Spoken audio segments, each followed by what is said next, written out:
Or let's say hello to Doug Clifford, better known as Cosmo, from Creedence Clearwater Revival. You remember Creedence, they had the biggest hits of the 60s. Doug, how are you today? Just pickled pink to be here. Whereabouts are you, Doug? Scottsdale, Arizona. A little warm today, isn't it? Well, it's not bad today. It's going to be 111 tomorrow, though. Well, it's a pleasure to meet you. I was at your concerts in San Bernardino years ago. I was a disc jockey at KFXM. Creedence Clearwater Revival.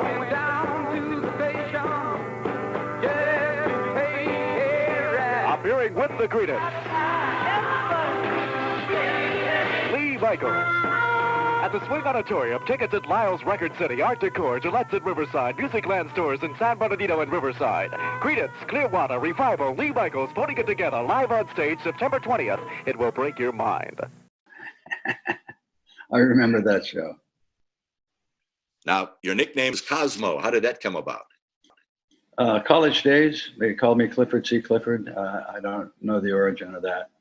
But I had a background in entomology, and we lived in the animal house, and there was vermin there because we were pigs in there. Guys didn't use their trash cans, and when they did, they usually missed the shot. So we had ants and roaches, and it got to be unhealthy and just terrible. So we had a meeting, and I told them I could get rid of everything if they would get rid of the trash regularly. I think I saw that movie. No, well, very, very, very close. Belushi was in there somewhere. Anyway, in those days, you could buy the deadliest poison right off the hardware store shelf. So I got a gallon of this multiple DEET poison, made my little poison bombs, sent them around strategically to get both the roaches and the ants. I told them it would take me about 2 weeks before it was over, and it was just about exactly that length of time, and the house was clean, and I was kind of a hero for a minute or two. And that weekend we were having a party, a toga party or something silly like that. Someone yelled out, "Hey, Clifford C. Clifford, what does the C stand for?" And before I could respond, the first hippie in the house said, "It stands for Cosmo. He's cosmic. He's a man of nature." Hey, and it stuck with you forever. It has. Poop on the shoe, as it were. Are you still working? Yes, but I've quit touring.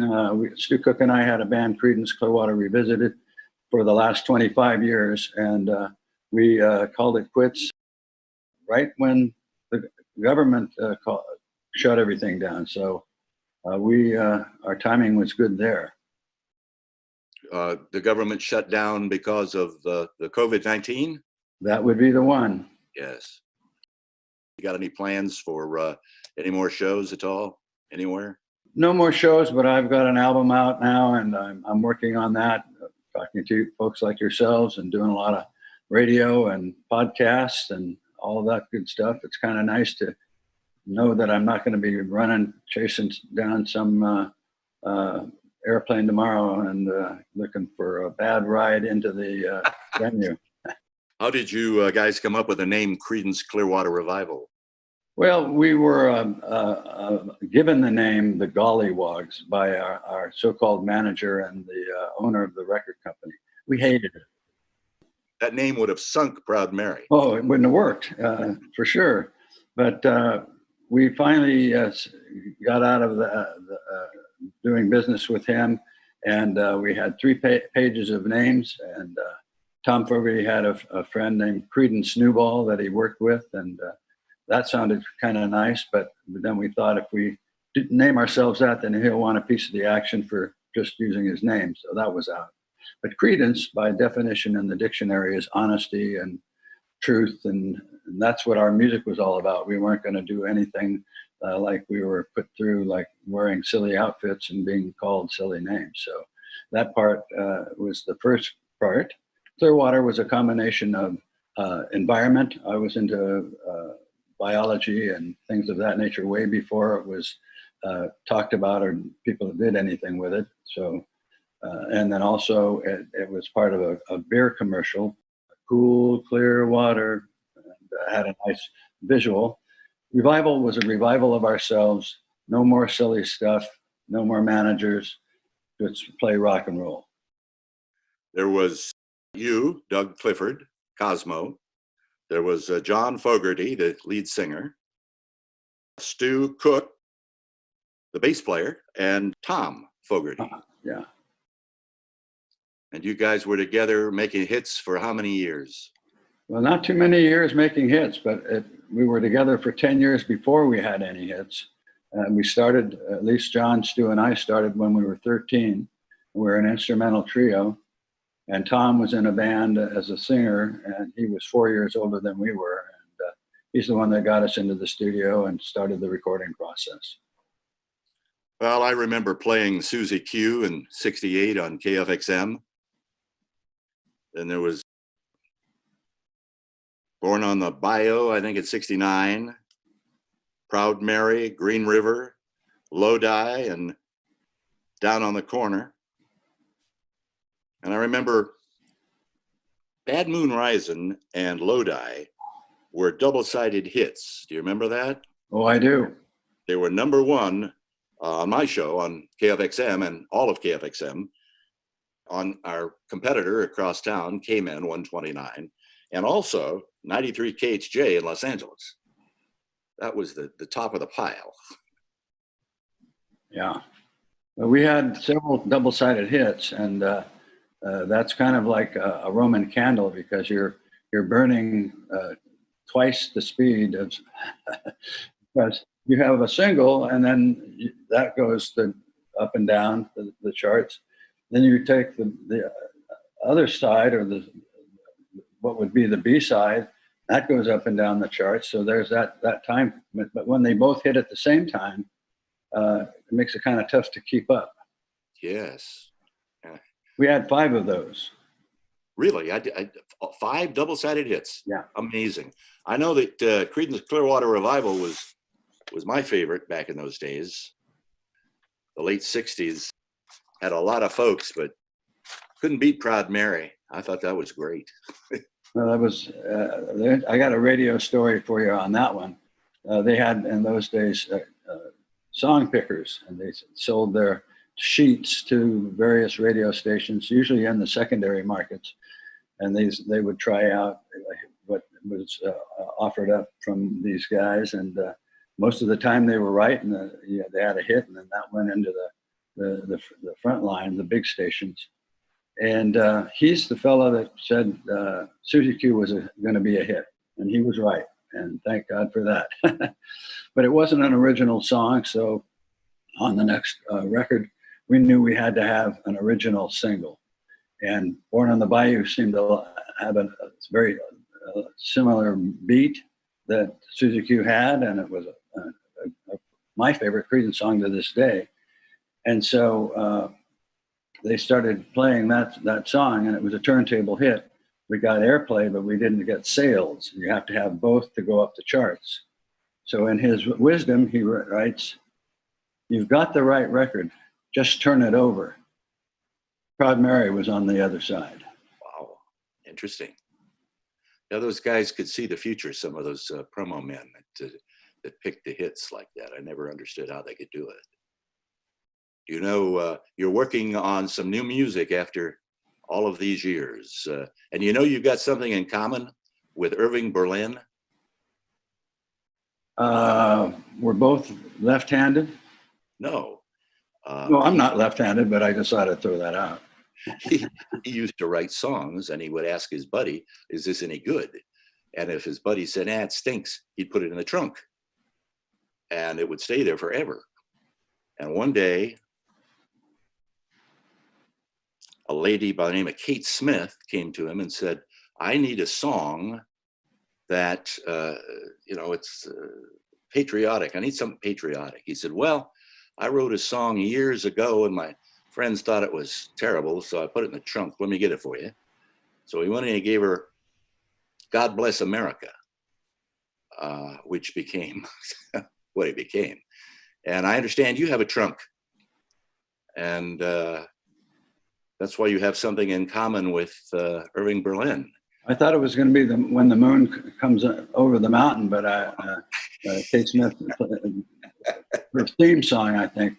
But I didn't have that, and what I had is an album that I had recorded 35 years ago, and I sort of forgot it. It was a songwriter's sort of move. I would write songs. When I would get a certain number of them, I'd go into a studio and record them, but I wanted master quality. So because you only have that first chance for the first impression, so to speak, as the cliche goes. And so I had several of these records, and they were 2-track tape, master tapes. And I had forgotten about it, and I was cleaning out my studio, and I found one of those reels, and I said, I thought I had a bunch more somewhere. And I went down to my garage where it's nice and cool and a great place to store tapes, dark, and opened the locker up where I thought they might be, and lo and behold, I found 10 reels with multiple singers, and the one thing that they all had in common is they were either written by me or co-written by me. So I was protecting my catalog, if you were. So yeah, it's called the Magic Window, and it's turned out to be a real gem, and it's out on the radio right now. Oh, it's streaming. I keep forgetting. I'm in the new age. Streaming. The last time I went streaming, I had a fishing pole in my hand. So exactly. Well, my studio was in beautiful Lake Tahoe, and we lived 1,000 feet above the lake, and so we had a bird's eye view with this magic window. You look out, and the lake is there, all the trees, all the beauty, and I would just sit down, and my drums were set up to where I could look out the window. If I got tired of looking at the musicians, I could look at the window and get more inspiration. It's just a beautiful place to work and live. So that's the Magic Window is a real thing. We all miss that great, distinctive Creedence Clearwater Revival sound. And Doug's got a brand new album out. It brings back lots and lots of warm memories for us. So let's give it a listen. Doug Cosmo Clifford's Magic Window.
is great. That brings back, that has the flavor, the sound of it. That's great. Very nice. Appreciate it. Creedence Clearwater Revival set the all-time attendance record at the Swing Auditorium in 1969, I remember. You guys packed it up that night. You were rocking and rolling. Yeah. Well, this has been really nice, Doug. It's a pleasure. You know, you never know. For us, some of us are more sentimental than others. And I sit here in my old age and look back on those days and go, my God, I should have appreciated them more when they were actually happening. Well, you're too busy. You're too busy being in the middle of it, and that's in the now is where you want to be. So you did it justice. Well, it's a pleasure to be able to have talked to you. My pleasure. You're on the top of my list of music of the 60s. I loved Creedence Clearwater Revival. I played you on the radio every day. Well, it was radio that made us happen. We were on a jazz label, an obscure jazz label, I might add. You know, really? In the middle of San Francisco, they knew nothing about rock and roll except one thing. Rock and roll bands or records sold a lot and made a lot of money. And that was their premise for the whole thing. We'll get a rock and roll band and they'll make us rich. Well, they didn't know what to do with us once we had product. And it was, you know, guys like Bill Drake, the guy that I mentioned earlier with the song sheets and whatnot, guided us into radio, and radio has taken the ball ever since. And it's been 52 years now where it's radio that's kept us alive. So thank you to all the radio that is out there. Well, thank you, Doug Clifford, for the memories of our life. Thank you. My pleasure, boys. Bye-bye.